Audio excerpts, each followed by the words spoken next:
मैं एन के शर्मा आज 12th का जो जेनेटिक्स का जो मैं आपको वीडियो बना रहा था, आपके लिए जो लेक्चर डाल रहा था उसका principle of inheritance and variation का, आज मैं लेक्चर 4 लेने जा रहा हूँ। लॉकडाउन का समय चल रहा है, आप लोग कोशिश कीजिए कि घर पे रह के पढ़ाई करें, अच्छे से पढ़ाई करें ना, और मेरे इस चैनल को ज़्यादा से ज़्यादा आप सब्सक्राइब करें, अपने दोस्तों में शेयर करें ना। निश्चित रूप से आपको इस लेक्चर से बहुत बेनिफिट होगा, बहुत फ़ायदा होगा। और कोशिश कीजिए कि आप अपने फ्रेंड सर्कल में, अपने दोस्तों में, अपने कजन्स में, अपने सगे संबंधियों में इस लेक्चर को, इस वीडियो को ज़्यादा से ज़्यादा शेयर करें, ताकि उन लोगों को भी इस वीडियो से फ़ायदा हो। और यह टोटली 12th के बेस पे बनाया जा रहा है, और उसके अलावा जो नीट होता है, नीट के 100% सिलेबस को कवर किया जा रहा है। तो निश्चित रूप से आप जब नीट का क्वेश्चन बनाएंगे, इसको पढ़ करके, इस लेक्चर को देखने के बाद जब नीट का क्वेश्चन आप बनाएंगे तो 100% नीट का क्वेश्चन आपको कवर होगा। ठीक है बाबू। इससे पहले मैं इस टॉपिक में आपको बताया था जेनेटिक्स क्या होता है। मेंडल का जो एक्सपेरिमेंट था मटर के पौधे पे किया था, मेंडल ने क्यों मटर के पौधे का सिलेक्शन किया, उनके सफलता का क्या कारण था, क्या राज था, आखिर क्यों वो सफल रहे। और उसके अलावा जो मटर के पौधे में उन्होंने 7 पेयर कंट्रास्टिंग कैरेक्टर का जो चुनाव किया था, वो कौन कौन सा कैरेक्टर था, उसके बारे में आपको हम डिटेल बता चुके हैं अभी तक। और मुझे आशा है कि आप कंप्लीट उसको कर चुके होंगे, अच्छे से उसको पढ़ लिए होंगे। आज मैं लेक्चर 4 अपलोड करने जा रहा हूं, जो उससे आगे का टॉपिक है। ठीक है बाबू।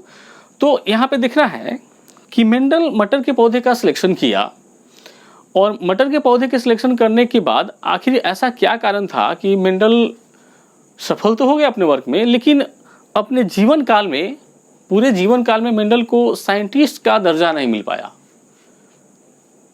काम तो बहुत अच्छा किए थे उन्होंने, लेकिन क्या कारण था कि वो साइंटिस्ट नहीं बन पाए। तो सबसे बेहतर कारण, सबसे आप कह सकते हैं ऑथेंटिक कारण था कि मेंडल पेशे से कोई साइंटिस्ट नहीं थे, पेशे से कोई साइंटिस्ट नहीं थे, उनका कोई बैकग्राउंड नहीं था साइंटिस्ट का, वह पेशे से एक पादरी थे।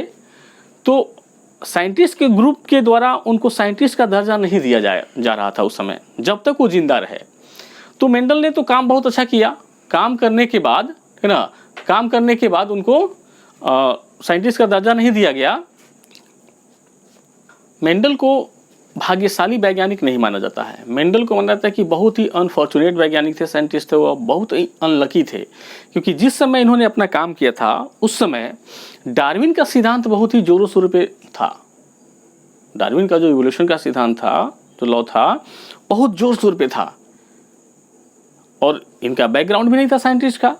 तो जब भी साइंटिस्ट के ग्रुप में अपने एक्सपेरिमेंट का जब व्याख्या करने के लिए जाते थे, तो उनको कोई भाव नहीं देता था, आप कह सकते हैं, है ना, मतलब कोई उनको सीरियसली नहीं लेता था, सब कोई लाइटली लेते थे। और इसके कारण उनको सफलता तो मिल गया, लेकिन वो फेमस नहीं हो पाए, एज ए वैज्ञानिक वो फेमस नहीं हो पाए। तो मेंडल का जो काम था वो दब के रह गया, उस समय मेंडल का काम दब के रह गया। तो फिर हुआ कैसे? तो 1900 ईस्वी में 3 वैज्ञानिक ने सेम काम को अलग अलग देश में यह काम कर रहे थे, तीनों बॉटनिस्ट थे, है ना। तो 1900 ईस्वी में क्या हुआ, मेंडल के काम का रीडिस्कवरी हुआ। तो इसको बोला जाता है रीडिस्कवरी ऑफ मेंडलिज्म या रीडिस्कवरी ऑफ मेंडलियन वर्क, है ना। तो देखिए हम आगे पढ़ते हैं, रीडिस्कवरी ऑफ मेंडलिज्म मतलब मेंडल के काम को पुनः कैसे खोजा गया। देखिए, तो 3 वैज्ञानिक के द्वारा खोजा गया था। मेंडल ने क्या किया था, कहा जाता है Mendel was the most unlucky unfortunate scientist, मतलब मोस्ट अनलकी, बहुत ही बदनसीब वैज्ञानिक थे वो, अनफॉर्चुनेट थे बहुत ही ज़्यादा। ठीक है ना। उन काम किए, और काम करने के बाद वो 1884 में मर गए। ही डाइड इन 1884, मर गए। ठीक है ना। Mendel's work could not attract the attention of other scientists during his lifetime, मतलब मेंडल काम तो किए, लेकिन पूरे मेंडल के लाइफ टाइम में अपने काम से वह दूसरे वैज्ञानिक को आकर्षित नहीं कर पाए। ठीक है। इन 1900 the rediscovery of Mendelism was done by 3 scientist. 1900 ईस्वी में 3 वैज्ञानिकों के द्वारा मेंडल के काम को पुनः खोजा गया, है ना। ह्यूगो डी व्रिस जो हॉलैंड के थे, ह्यूगो डी व्रिस हॉलैंड के थे, एस्टरमैक है ना जो ऑस्ट्रिया के थे, एस्टरमैक जो ऑस्ट्रिया के थे है ना, और कोरेंस जो जर्मनी के थे। तो यह तीनों वैज्ञानिक मिल करके मेंडल के काम को पुनः खोजा है ना। ह्यूगो डे व्रिस की बात करते हैं, हॉलैंड के थे, तो उनका भी काम था, इवनिंग प्राइमरोज पे वो काम कर रहे थे है ना। एस्टरमैक जो थे ऑस्ट्रेलिया के थे, वो डिफरेंट फ्लावरिंग प्लांट्स पे काम कर रहे थे, और कोरेंस जो थे वो मेज पे काम कर रहे थे। तो इस तरह से क्या हुआ, मेंडल के काम का डिस्कवरी पुनः हुआ। ठीक है बाबू। तो तीन वैज्ञानिक ने मिलकर के मेंडल के काम को पुनः खोजा और तीनों ने मेंडल के नाम से पेपर को पब्लिश किया। एक्चुअली हुआ ऐसा था कि जब ये तीनों काम कर रहे थे मेंडल के वर्क पे, जैसे कि सेम वर्क वो कर रहे थे, तो उन तीनों को कहीं से मेंडल का पेपर मिला, और जब मेंडल का पेपर मिला तो उन्होंने देखा कि यह काम तो पहले हो चुका है, ग्रेगर जॉन मेंडल के द्वारा पहले इस काम को किया जा चुका है। तो तीनों वैज्ञानिक मिल करके आपस में मिला और मिल करके उसी काम को मेंडल के नाम से फिर से प्रकाशित किया, फिर से पब्लिश किया, ठीक ना। तो इस तरह से मेंडल को जेनेटिक्स के फादर को बोला गया, मेंडल को। ठीक है बाबू। तो यहाँ पे देखना था हमें, ग्रेगर जॉन मेंडल जो है वो जो हाइब्रिडेशन का एक्सपेरिमेंट किया था, किस पे किया था, तो गार्डन पी पे किया था। 7 साल तक, 7 ईयर्स तक किया था, 1856 से 1863 तक, ठीक है ना। और उन्होंने बहुत सारे लॉ को प्रपोज किया लिविंग ऑर्गेनिज्म के लिए, ठीक ना। Gregor John Mendel conducted hybridization experiment on garden pea for 7 years, ठीक ना, and proposed the law of inheritance in living organism। ठीक है बाबू। लेकिन क्या ऐसा है कि मेंडल ने लॉ दिया, है ना। हम पढ़ते तो हैं मेंडलियन लॉ, मेंडल का लॉ हम पढ़ते हैं, लेकिन एक्चुअली ऐसा था कि मेंडल जो भी अपना काम किए थे तो सभी काम को एक एसे के रूप में लिख दिया था। उन्होंने कोई सजा करके लॉ, कोई नियम नहीं बनाया था। सभी काम को, अपना एक्सपेरिमेंट को एक एसे टाइप में लिख दिया, एसे के रूप में लिख करके बस अपना पेपर पब्लिश कर दिया। कोई लॉ उन्होंने सजाया नहीं था, कोई लॉ उन्होंने बनाया नहीं था। लॉ तो बनाया दूसरे वैज्ञानिक ने, दूसरे साइंटिस्ट ने उसको सजा करके एक नियम का रूप दिया, लेकिन बोला जाता है मेंडलियन लॉ, मेंडल का नियम जेनेटिक्स के लिए, ठीक है ना बाबू। लेकिन एक्चुअली उन्होंने लॉ दिया नहीं था, ठीक ना। In fact it was Bateson scientist थे जो मेंडल के काम को फॉर्मुलेट किए, किस रूप में, तो लॉ के रूप में, लॉ का रूप दिया, ठीक ना। It was Bateson who formulated Mendel's work in the form of law, ठीक है बाबू। तो इस तरह से मेंडल तो काम किए, लेकिन मेंडल अपना लॉ नहीं दिया था। लॉ तो इन्होंने दिया, लेकिन कहा गया मेंडलियन लॉ, ठीक है बच्चों। अब हम देखेंगे कि जेनेटिक्स में, आप देखेंगे कि जेनेटिक्स जब पढ़ेंगे आप आगे, तो बहुत ऐसा टर्म आएगा जो आपके लिए जानना आवश्यक है। अगर उस टर्म को हम पहले नहीं समझे, पहले नहीं जाने, तब जब टर्म को यूज किया जाएगा तो आपको वहाँ पे कन्फ्यूजन होने लगेगा।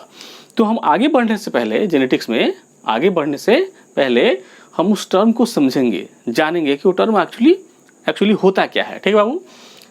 Important terms use in genetics, या आप पढ़ सकते हैं टर्मिनोलॉजी ऑफ जेनेटिक्स, ठीक है बाबू। तो पहला टर्म हम समझेंगे जीन। पहला टर्म को क्या समझेंगे, जीन। जीन एक्चुअली होता क्या है। तो जीन की अगर हम बात करें तो सबसे बेसिक यूनिट है वह हेरिडिटी का। जीन क्या होता है बाबू, हेरिडिटी का एकदम बेसिक यूनिट होता है। जीन ही है जिस पे इंफॉर्मेशन पाया जाता है ना। जीन में क्या होता है, कंप्लीट पॉलीपेप्टाइड बनाने के लिए इंफॉर्मेशन होता है। और जीन को सबसे पहले अगर बात करें तो आप देखेंगे बुक में लिखा होगा कहीं भी, Mendel called it factor. Mendel इसको फैक्टर कहा था, लेकिन एक्चुअली आप जब हायर क्लासेस में जाएंगे तो आप देखेंगे कि मेंडल इसको एलिमेंट कहा था। मेंडल इसको एलिमेंट कहा था और कोरेंस कहा था फैक्टर। कोरेंस जीन को फैक्टर कहा था, और वही फैक्टर आज का जीन है। जो हम आज जीन पढ़ रहे हैं वही फैक्टर आज का जीन है, ठीक है बाबू। तो जीन होता क्या है, तो देखते हैं। क्रोमोसोम पे पाया जाता है जीन, इस पे इंफॉर्मेशन होता है पॉलीपेप्टाइड चेन बनाने का। जीन टर्म जोहानसन के द्वारा दिया गया था, ठीक है बाबू। तो जीन एक्चुअली है क्या, देखते हैं। मेंडल कॉल्ड इट फैक्टर, ठीक है ना। अभी आपके लेवल पे इसको पढ़ा जाता है कि मेंडल इसको फैक्टर कहा था, ठीक है बाबू। तो जीन टर्म कौन दिया, तो term gene was given by Johansson. Clear है बाबू। जीन टर्म जोहानसन के द्वारा दिया गया, ठीक है ना। क्या है, स्मॉलेस्ट यूनिट है। जीन क्या होता है बाबू, it is smallest unit of heredity, smallest unit of heredity, ठीक है। सबसे छोटा इकाई होता है अनुवांशिकी का, है ना। इसका बायोकेमिकल नेचर जो होता है किसने बताया, तो बायोकेमिकल नेचर इसका 3 वैज्ञानिक बताया मिलकर के, Avery, McLeod and McCarthy. Avery, McLeod and McCarthy, यह तीनों वैज्ञानिक मिलकर के इसका बायोकेमिकल नेचर को बताया था जीन का। ठीक है बाबू। इसका जो केमिकल नेचर होता है जीन का एसिडिक होता है ना। अगर देखिए केमिकल बेसिस हेरिडिटी का, अनुवांशिकी का जो केमिकल बेसिस होता है वो डीएन होता है, और फिजिकल बेसिस जो होता है हेरिडिटी का जीन होता है। ठीक बाबू। जो फिजिकल बेसिस होता है हेरिडिटी का क्या होता है, जीन होता है। और जीन जो होता है क्रोमोसोम पे लीनियरली अरेंज होता है। जैसे देखिएगा, मान लेते हैं यह एक क्रोमोसोम, सपोज करो यह एक क्रोमोसोम, तो एक जीन मान लेते हैं यहाँ पे ए, यहाँ पे मान लीजिए एक जीन बी, एक मान लेते हैं सी, एक मान लेते हैं डी, है ना। तो देखिए एक ही क्रोमोसोम पे लीनियरली जीन्स अरेंज है ना। लीनियरली क्या होता है, क्रोमोसोम पे जीन अरेंज होता है। तो हम देखेंगे genes are linearly arranged on the chromosome. एक क्रोमोसोम पे क्या होता है, जीन लीनियरली अरेंज होता है। Genes are present on a particular locus. Gene क्या होता है, उसका एक पार्टिकुलर पॉइंट होता है, पोजीशन होता है, लोकस होता है। ठीक है। तो जीन हमेशा जिस लोकस पे होता हुआ एक उसका उस जीन के लिए खास वो पोजीशन होता है। ठीक है बाबू, ये पार्टिकुलर लोकस होता है। ठीक है बच्चों। तो देखिए जीन को, देखिए जीन का टर्म सबसे पहले जो आंसर ने दिया था, ठीक ना। अब देखिए आगे जो जीन होता है एक ही क्रोमोसोम, सपोज करो यह एक क्रोमोसोम, मान लेते हैं यह एक क्रोमोसोम ना, दो जीन होता है, द डिस्टेंस बिटवीन 2 जीन्स, है ना। यहाँ पे एक जीन है, मान लेते हैं कैपिटल टी, है ना, यहाँ पे मान लेते हैं कैपिटल आर, सपोज कीजिए। तो एक ही क्रोमोसोम पे पाए जाने वाले दो जीन होता है। उन दोनों जीन के बीच का जो डिस्टेंस होता है, यहाँ से यहाँ तक जो डिस्टेंस है, उसको सेंटीग्राम या मैप यूनिट में नापते हैं, उसको मेजर करते हैं। ठीक ना। The distance between 2 jeans on the same chromosome is measured in term of centigram और मैप यूनिट। तो एक ही क्रोमोसोम पे पाए जाने वाले 2 जीन के बीच के डिस्टेंस को हम सेंटीग्राम या मैप यूनिट में मेजर करते हैं। ठीक है बाबू। कह रहे हैं अब 2 जीन जो होता है एक ही क्रोमोसोम पे जो प्रेजेंट होता है, 2 जीन एक ही क्रोमोसोम पे प्रेजेंट होगा, वहां पे आपको दिखा है, वो दोनों जीन के बीच का जो रिलेशन होता है कैसा होता है ना, उस रिलेशन जो संबंध होता है उसको बोलते हैं लिंकेज। और दोनों जीन को बोलते हैं linked gene, they are linked gene, है ना। The relation between 2 jeans on the same chromosome are called as linkage. ठीक है बाबू। यहाँ पे एक क्रोमोसोम है, इसका होमोलोगस क्रोमोसोम यहाँ पे हो गया, है ना।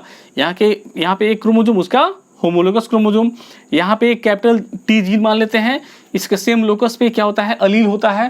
जैसे कैपिटल टी का स्मॉल टी एक वैकल्पिक रूप है ना, अल्टरनेटिव फॉर्म, तो उसको बोलते हैं अलील। उसको क्या बोलते हैं, अलील बोलते हैं।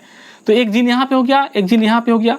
तो एक ही क्रोमोसोम पे पाए जाने वाले, सेम क्रोमोसोम पर पाए जाने वाले, इस सेम क्रोमोसोम पर पाए जाने वाले 2 जीन के बीच के संबंध को लिंकेज कहते हैं। कहते हैं कि दोनों जीन आपस में लिंक्ड है, दोनों जीन के आपस में लिंक, तो इसको बोलते हैं लिंक्ड जीन्स। ठीक ना। और ये होमोलोगस क्रोमोसोम पे उसका क्या होता है, अलील पाया जाता है, उसका ठीक अल्टरनेटिव फॉर्म। और अल्टरनेटिव फॉर्म भी सेम लोकस पे, देखिए यहाँ पे यह पोजीशन यहाँ है तो ठीक यहीं पे पोजीशन है, तो लोकस सेम है। ठीक ना। कैपिटल टी का स्मॉल टी उसका अलील है, कैपिटल आर का स्मॉल आर उसका अलील है, लोकस भी सेम होता है। ठीक है बाबू। सिमिलर जीन्स जिसको हम अलील बोलते हैं, जो होमोलोगस क्रोमोसोम पे पाया जाता है, सिमिलर जीन्स, है ना, जैसे allele never present on the same chromosome. Similar gene जैसे कैपिटल टी और स्मॉल टी दोनों सिमिलर जीन है, कभी सेम क्रोमोसोम पे नहीं हो सकता है। कहाँ होता है, तो होमोलोगस क्रोमोसोम पे होता है ना। एक क्रोमोसोम, इसका होमोलोगस क्रोमोसोम, है ना। कैपिटल टी अगर यहाँ पर है तो स्मॉल टी कहाँ होगा, इसके ठीक पोजीशन पे हो गया, यहीं पे लोकस पे, होमोलोगस क्रोमोसोम पे। तो सिमिलर जीन कभी भी एक ही क्रोमोसोम पे पाया नहीं जाता है। ठीक है ना। Similar jeans never present on the same chromosome, एक क्रोमोसोम पे कभी भी प्रेजेंट नहीं होता है। They always present on the similar position, similar position, अगर एक यहाँ है तो ठीक यहाँ पे होगा, सिमिलर पोजीशन, है ना, ऑफ द होमोलोगस क्रोमोसोम। यह और दोनों क्रोमोसोम आप एक दूसरे का क्या है, होमोलोगस होता है। The 2 jeans on the same chromosome, तो 2 जीन होता है एक ही क्रोमोसोम पर, है ना, जिसको हम लिंक्ड जीन कहते हैं, जिसको हम यहाँ पे लिंक्ड जीन कहते हैं, में separate due to crossing over.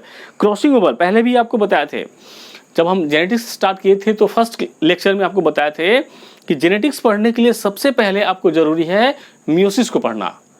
जब आप मियोसिस पढ़ेंगे तो वहां पे आपको क्रॉसिंग ओवर को पढ़ाया जाएगा। क्रॉसिंग ओवर होता क्या है, होमोलोगस क्रोमोसोम का जो नॉन सिस्टर क्रोमैटिड्स होता है आपस में क्या होता है, एक्सचेंज करता है, सेगमेंट का थोड़ा सा एक्सचेंज करता है, उसको बोलते हैं होमोलोगस, उसको बोलते हैं क्रॉसिंग ओवर। तो क्या होता है, the two genes on the same chromosome linked gene में separate due to crossing over. Crossing over के कारण क्या होता है, इधर का क्रोमोसोम, इधर का जीन इधर और इधर का जीन इधर आ जाएगा। तो इस तरह से क्या होता है, एक्सचेंज हो जाता है, तो एक दूसरे से क्या होता है, लिंक जीन सेपरेट हो जाता है। टू सिमिलर जीन्स जिसे allele present on the homologous chromosome, जैसे कैपिटल टी स्मॉल टी, ठीक है बाबू, कैपिटल टी और स्मॉल टी हमेशा कहाँ पाया जाता है, होमोलोगस क्रोमोसोम पे, और एक दूसरे से क्या होता है, separate from each other during meiosis. Meiosis के दौरान क्या होता है, एक दूसरे से अलग हो जाता है।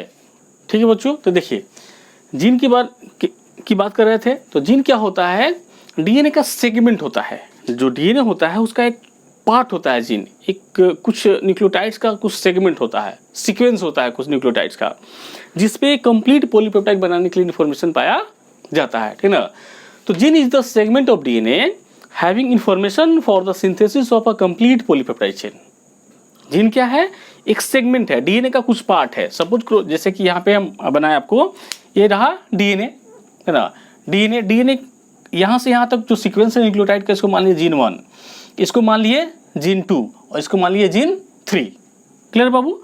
तो ट्रांसक्रिप्शन होता है, जैसे हम आपको बताए थे, डीएनए से डीएनए बनता है, उसको बोलते हैं रेप्लिकेशन, उसको बोलते हैं रेप्लिकेशन। डीएनए से आरएनए बनता है, उसको बोलते हैं ट्रांसक्रिप्शन, और आरएनए से प्रोटीन बनता है, उसको बोलते हैं ट्रांसलेशन, ठीक ना। जो ट्रांसलेशन है क्या है, एक्चुअली क्या होता है, जो जेनेटिक कोड का जो इन्फॉर्मेशन होता है, जो कोडिंग इन्फॉर्मेशन होता है, उसको प्रोटीन के रूप में चेंज कर देना, उसको बोलते हैं ट्रांसलेशन, ठीक है बाबू। तो जीन क्या है, यहाँ से यहाँ तक का जो सेगमेंट है वो जीन है क्या, तो इस डीएनए का कुछ भाग है, जो डीएनए है उसका यहाँ तक से यहाँ से यहाँ तक का क्या है, एक सेगमेंट है। यह क्या है, डीएनए का सेगमेंट है। क्या है, डीएनए का सेगमेंट है ना। तो जब ट्रांसक्रिप्शन होता है तो इस डीएनए से क्या होता है, इस जीन से क्या होता है, एमआरएनए बनता है, मैसेंजर आरएनए बनता है, ठीक है ना। तो देखिए बाबू, यहाँ पे एमआरएनए बना, टुकड़ा टुकड़ा में बना, है ना। एक जीन एक एमआरएनए, एक जीन एक एमआरएनए, एक जीन एक एमआरएनए, ठीक है ना। और एमआरएनए क्या बनता है, 5 प्राइम से 3 प्राइम डायरेक्शन में, 5 प्राइम से 3 प्राइम डायरेक्शन में, 5 प्राइम से 3 प्राइम डायरेक्शन में, ठीक है ना बाबू। तो जीन क्या हुआ बाबू, ट्रांसक्रिप्शन किया, ट्रांसक्रिप्शन करके एमआरएनए बनाया, और इस पे क्या है, वो जीन है, इस पे क्या है, ये जीन है। इस जीन का इन्फॉर्मेशन पूरा का पूरा यहाँ पर है। अब यह जो इन्फॉर्मेशन है ट्रांसलेशन के प्रोसेस में जाएगा। ये एमआरएनए क्या, जो एमआरएनए बना वो ट्रांसलेशन के प्रोसेस में जाएगा, और ट्रांसलेशन के प्रोसेस में एमआरएनए पे प्रेजेंट जो भी इन्फॉर्मेशन है जेनेटिक कोड के रूप में, राइबोसोम उसको रीड करेगा, राइबोसोम उसको रीड करेगा, और रीड करके क्या करेगा, एक कंप्लीट पॉलीपेप्टाइड चेन बनाएगा। इसलिए बोला गया है प्रत्येक जीन के पास क्या होता है, कंप्लीट पॉलीपेप्टाइड चेन बनाने का इन्फॉर्मेशन पाया जाता है। तो ट्रांसलेशन करेगा, प्रोटीन 1 P1 ट्रांसलेशन किया, जीन 2 है तो इसे एक अलग प्रोटीन बना P2, है ना, प्रोटीन 2, जीन 3 यहाँ पे हम माने हैं, तो यहाँ से एक प्रोटीन 3 बना, ठीक है बाबू। इस तरह से पॉलीपेप्टाइड चेन का निर्माण होता है। ये अलग प्रोटीन हो गया, ये अलग हो गया, ये अलग हो गया। ये जो केस हम आपको बताए हैं, ये जो आपको केस हम दिखाए हैं, वो किसका है, तो यूकैरियोटिक सेल का केस है, या यूकैरियोटिक सेल का केस है, ठीक ना। यूकैरियोटिक जो सेल होता है उसमें क्या होगा, एक यहाँ पे हम देखेंगे एक डीएनए हुआ, ठीक ना। डीएनए में बहुत सारा जीन है, तो बहुत सारा जीन से बहुत सारा एमआरएनए बना, ठीक है ना, बहुत सारा एमआरएनए बना, और बहुत सारे एमआरएनए से बहुत सारा प्रोटीन बन गया यहाँ पे, ठीक है बाबू, ठीक है। तो देखिए यूकैरियोटिक केस में क्या होता है, यूकैरियोटिक सेल में मेनी जीन, अभी आप देखें, ठीक ना, डीएनए से बहुत सारा एमआरएनए बना, और बहुत सारे एमआरएनए से बहुत सारा प्रोटीन बना। मतलब एक डीएनए पे बहुत सारा जीन होता है, तो बहुत सारा, जितना जीन उतना एमआरएनए बनेगा, ठीक है ना। तो many gene, many mRNA, many protein, है ना। यूकैरियोटिक के केस में क्या होता है, बहुत सारा जीन तो बहुत सारा एमआरएनए, और बहुत सारा एमआरएनए तो बहुत सारा प्रोटीन, ठीक ना। प्रत्येक एमआरएनए अपना अलग अलग प्रोटीन बनाता है, ठीक है ना। अब बात करते हैं लेंथ ऑफ प्रोटीन की ना। प्रोटीन का लेंथ क्या होगा, कितना बड़ा हो सकता है, तो जितना बड़ा जीन का लेंथ होगा, है ना, length of protein is directly proportional to the length of a gene, है ना। एक जीन का जितना बड़ा लेंथ होगा उतना ही बड़ा प्रोटीन का भी लेंथ होगा, है ना। और जो यूकैरियोटिक के केस में होता है, यूकैरियोटिक का जो एमआरएनए होता है मोनोसिस्टोनिक होता है। मोनोसिस्टोनिक का क्या मतलब होता है, तो मोनोसिस्टोनिक का मतलब होता है ना, कि एक एमआरएनए पर एक राइबोसोम बाइंडिंग साइट होता है। ठीक है बाबू। अभी आप देखिए क्या यूकैरियोटिक का, तो यूकैरियोटिक केस में क्या होता है, यूकैरियोटिक केस में डीएनए पे बहुत सारा जीन होगा, बहुत सारा जीन से बहुत सारा एमआरएनए बनेगा, और बहुत सारे एमआरएनए से बहुत सारा प्रोटीन बनेगा। ठीक है ना। डीएनए जो हम बात करते हैं, एमआरएनए की बात करते हैं यूकैरियोटिक केस में, तो मोनोसिस्टोनिक होता है। मोनोसिस्टोनिक का मतलब होता है कि एमआरएनए पे अगर सिंगल राइबोसोम बाइंडिंग साइट है, एमआरएनए पर अगर सिंगल राइबोसोम बाइंडिंग साइट है तो उसको बोलते हैं मोनोसिस्टोनिक। सिस्ट्रॉन का मतलब होता है जीन, ठीक है ना। तो यहाँ पे बात करते हैं मोनोसिस्टोनिक होता है वहां पर, ठीक है ना। अब देखिए प्रोकैरियोटिक केस में, तो यहाँ पे भी हम देखेंगे प्रोकैरियोटिक केस में क्या होता है, डीएनए हो गया, डीएनए पे हम यहाँ पे 3 जीन लिए, सपोज कि यहाँ पे हम 3 जीन लिए, जीन 1, जीन 2 और जीन 3। पहले भी बता चुके हैं जीन क्या होता है, तो डीएनए का सेगमेंट होता है, कुछ पार्ट होता है, सेगमेंट, यहाँ से यहाँ तक का सेगमेंट एक जीन, यहाँ से यहाँ तक दूसरा जीन, और यहाँ से यहाँ तक तीसरा जीन। ठीक है ना। अब यह क्या होगा, ट्रांसक्रिप्शन के प्रोसेस में जाएगा, और ट्रांसक्रिप्शन आपको बता ही चुके हैं कि डीएनए से आरएनए बनता है, उसको बोला जाता है ट्रांसक्रिप्शन। डीएनए से जब आरएनए बनता है तब उसको बोलते हैं ट्रांसक्रिप्शन, ठीक है ना। और आरएनए से जो प्रोटीन बनता है उसको बोलते हैं ट्रांसलेशन, ठीक है ना। तो ये रहा डीएनए, डीएनए पर जीन है और ट्रांसक्रिप्शन के प्रोसेस में गया और एक सिंगल एमआरएनए बना। याद कीजिए यूकैरियोटिक के केस में जितना जीन था उतना एमआरएनए बना था, अलग अलग सेपरेट एमआरएनए बना था। यहाँ पे देखिए सिंगल एमआरएनए बना, और सिंगल एमआरएनए बना और इसी पे बहुत सारा जीन है। तो हम बोल सकते हैं यहाँ पे क्या होता है, प्रोकैरियोटिक के केस में 1 mRNA many gene many protein, 1 mRNA many gene many protein हम यहाँ पे बोल सकते हैं। देख सकते हैं ना, यहाँ पे 1 एमआरएनए है, इस पे बहुत सारा जीन है, और इससे क्या हुआ, बहुत सारा प्रोटीन का निर्माण हुआ। ठीक है बाबू। तो देखिए प्रोकैरियोटिक केस में क्या कर सकते हैं, 1 mRNA many gene many protein, ठीक है ना। आप ऐसे ही बोल सकते हैं मेनी जीन, आप यहाँ पे इसको प्लट के अलग अलग से भी लिख सकते हैं, many gene 1 mRNA many protein, इसको भी आप ऐसे भी लिख सकते हैं, ठीक है ना, ऐसे भी आप इसको लिख सकते हैं। लेकिन आप यहाँ देखिए 1 mRNA many gene many protein, जो आप अभी आप देखे थे, यहाँ पे हम रेशियो का निकालते हैं एमआरएनए और पॉलीपेप्टाइड का। तो प्रोकैरियोटिक केस में एक एमआरएनए है तो 1:2 मेनी, अब पॉलीपेप्टाइड चेन क्या बनता है, मेनी। आप देख सकते हैं यूकैरियोटिक के केस में क्या होता है, 1 एमआरएनए 1 एमआरएनए इज टू एक एमआरएनए से क्या होता है, एक ही पॉलीपेप्टाइड बनता है, तो 1 प्रोटीन। आप यूकैरियोटिक केस में इसको बना सकते हैं 1:1 यूकैरियोटिक केस में। लेकिन प्रोकैरियोटिक केस में क्या होता है, एक एमआरएनए से बहुत सारा प्रोटीन बनता है, ठीक है बाबू, तो 1:2 मेनी कर सकते हैं। ठीक है बाबू। तो जीन के बारे में आप देखें, ठीक ना। एक बात आपको मैं बता दूं, जो जेनेटिक्स टॉपिक है, आप देखे होंगे बहुत जगहों पे क्या होता है, जेनेटिक्स को हवा बना दिया जाता है। बहुत बड़ा मतलब होता है ना, राई को पहाड़ बना देना। कुछ टीचर्स हो गए हैं, कुछ इलाके में ऐसा इसको भ्रम पैदा कर दिया था जेनेटिक्स के बारे में कि जेनेटिक्स बहुत भारी है। बच्चों ध्यान से पढ़ना, अगर बदमाशी करोगे तो समझ में नहीं आएगा। एक्चुअली पढ़ाई में ध्यान से ही पढ़ना चाहिए, बदमाशी तो नहीं करना चाहिए। लेकिन ऐसा है, जितना बड़ा इसको बना दिया जाता है उतना बड़ा है नहीं जेनेटिक्स। जेनेटिक्स बहुत ही इजी है, बहुत ही आसान है ना। इससे आसान तो हमको लगता ही नहीं बायोलॉजी में कुछ है। जेनेटिक्स जो होता है कहा जाता है बायो का बैकबोन है।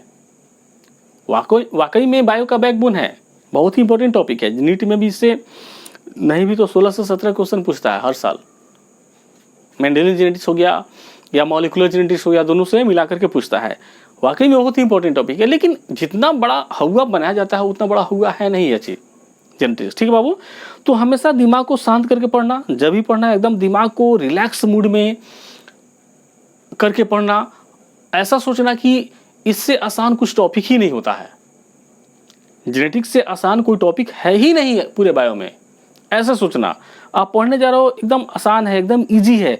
और मैं यह गारंटी देता हूं, आप मेरे लेक्चर 1 से लेकर के लास्ट तक आप देखें जेनेटिक्स, तो जेनेटिक्स का हर लाइन आपको समझ में आएगा, एक एक लाइन आपको समझ में आ जाएगा। और गारंटी है मेरा कि जेनेटिक्स आपका सबसे बेहतर होगा, ये मेरा पर्सनली गारंटी है। बायो में जेनेटिक्स आपका सबसे बेहतरीन होगा। मेरा गारंटी है। हालांकि मैं जो भी टॉपिक पढ़ाऊंगा वो आपका सबसे बेस्ट होगा।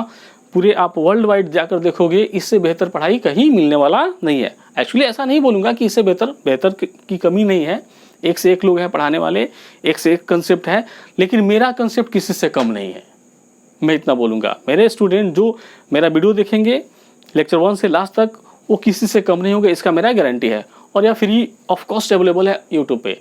मेरे चैनल पे जाए, आप सब्सक्राइब करें, आप इसको देखते रहें। गारंटी है मेरा कि आपका सबसे बेहतर होगा, है ना, जेनेटिक्स इससे कम नहीं होगा। तो देखिए, आप अभी जीन पढ़े तो जीन पे कुछ क्वेश्चन बनाते हैं, है ना।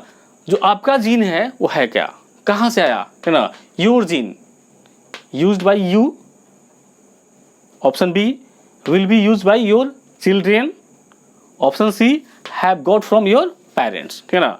सोचिए क्या होगा आंसर इसका।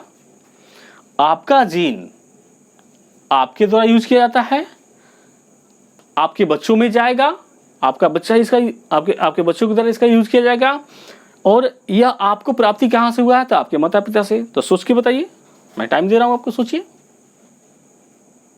सोचे, आया कुछ समझ में, क्या हो सकता है। देखिए मैं बताता हूं, है ना। हो सकता है किसी ने सही सोचा हो, लेकिन देखिए सबके लिए, योर जीन, जीन होता है क्या, तो जीन में इंफॉर्मेशन होता है प्रोटीन बनाने का, पॉलीपेप्टाइड सिंथेसिस करने के लिए इंफॉर्मेशन होता है, कंप्लीट पॉलीपेप्टाइड के लिए सीक्वेंस होता है डीएनए या आरएनए का, ठीक ना। तो अब देखिए हम दो शब्द यूज किए, डीएनए या आरएनए का। तो डीएनए की बात करेंगे तो वैसा ऑर्गेनिज्म जो डीएनए जिसका जेनेटिक मटेरियल होता है उसको डीएनए उसके डीएनए पे होगा जीन, और वैसा ऑर्गेनिज्म जिसका आरएनए होता है जेनेटिक मटेरियल उसके आरएनए पे जीन होता है, ठीक ना।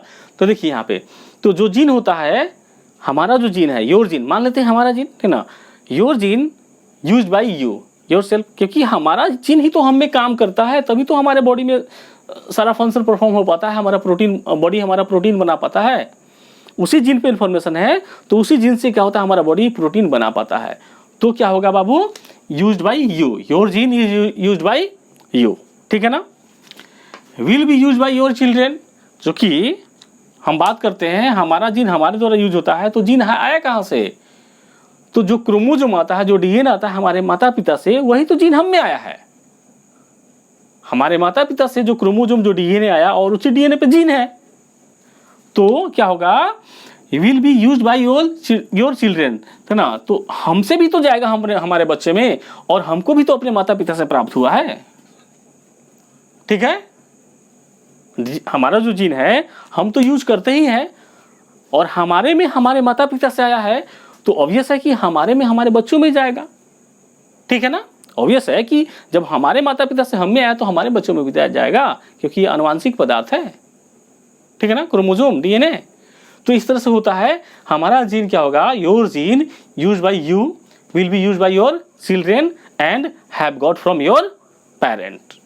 देखिए बच्चों, सेकेंड क्वेश्चन एक देखते हैं, gene in TMV, tobacco mosaic virus, tobacco mosaic virus, ठीक ना। टोबैको मोज़ेक वायरस में जो जीन होता है क्या होता है, तो चलिए ठीक है, समझने के लिए हम आपको टीएमवी के बारे में एक लाइन बता दे रहे हैं। टीएमवी जो है, टोबैको मोज़ेक वायरस है, वो आरएनए वायरस है। इसका जो जेनेटिक मटेरियल होता है आरएनए होता है ना। कुछ वायरस में डीएनए भी होता है, कुछ वायरस में आरएनए भी जेनेटिक मटेरियल होता है। तो यहाँ पर जो टीएमवी है, जो टोबैको मोज़ेक वायरस है, इसका जेनेटिक मटेरियल आरएनए है, ठीक है ना, आरएनए है। तो देखिए ऑप्शन, जो जीन होता है टीएमवी का वो क्या होता है, the segment of RNA having the information for the synthesis of one complete polypeptide chain, option A, है ना। ऑप्शन बी, आरएनए, जो जीन है क्या है, आरएनए है। Option C, sequence of ribonucleotide, sequence of ribonucleotide having the information for the synthesis of one complete polypeptide chain, ठीक है ना। तो देखिए सिंपल सी बात है, अब याद कीजिए जीन क्या होता है।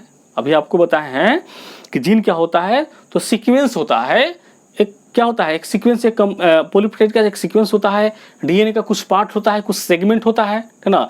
तो डीएनए का सेगमेंट होता है जिसमें इंफॉर्मेशन होता है कंप्लीट पॉलीपेप्टाइड चेन बनाने का, अभी आपको हम बताए हैं, है ना।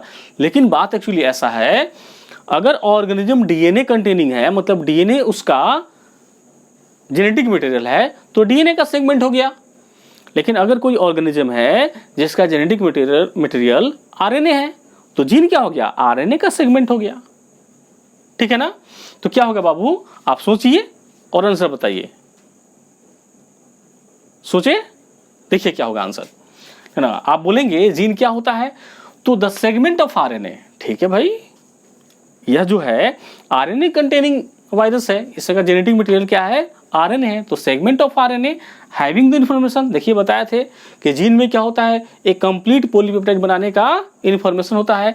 तो segment of RNA having the information for the synthesis of one complete polypeptide chain. ठीक है ना, ये होगा। ठीक है ना। अगला ऑप्शन क्या है, आरएनए, तो नहीं होगा। आरएनए का सेगमेंट होगा, आरएनए नहीं होगा जीन, सेगमेंट होगा, आरएनए का कुछ भाग होगा, कुछ सीक्वेंस होगा न्यूक्लियोटाइड का। ठीक है ना। तो देखिए ये भी सही है, सीक्वेंस ऑफ राइबो न्यूक्लियोटाइड। अब बात एक्चुअली है राइबो न्यूक्लियोटाइड का मतलब क्या हुआ, तो आरएनए का फुल फॉर्म बताइए, राइबोज न्यूक्लियोटाइड। यहाँ पे राइबो न्यूक्लियोटाइड बोले या राइबोज न्यूक्लियोटाइड, बात बराबर है, वही है। ठीक है ना। तो क्या है, सीक्वेंस ऑफ राइबो न्यूक्लियोटाइड। यहाँ पे हम आरएनए लिखे, यहाँ पे राइबो न्यूक्लियोटाइड लिखे, कोई बड़ी अंतर नहीं है, बस यहाँ आरएनए लिखे, यहाँ पे राइबो न्यूक्लियोटाइड लिखे, बात वही है। ठीक है ना। The sequence of ribo nucleotide, उसके बाद तो सारा इन्फॉर्मेशन सेम ही है, having the information for the synthesis of one complete polypeptide chain. ठीक है ना। तो आंसर ये भी होगा। ठीक है। तो रहा जीन क्या होता है टीएमबी में, तो एक सीक्वेंस होता है राइबो न्यूक्लियोटाइड का या आरएनए का सेगमेंट होता है जिसपे कंप्लीट पॉलीपेप्टाइड चेन बनाने का इन्फॉर्मेशन पाया जाता है।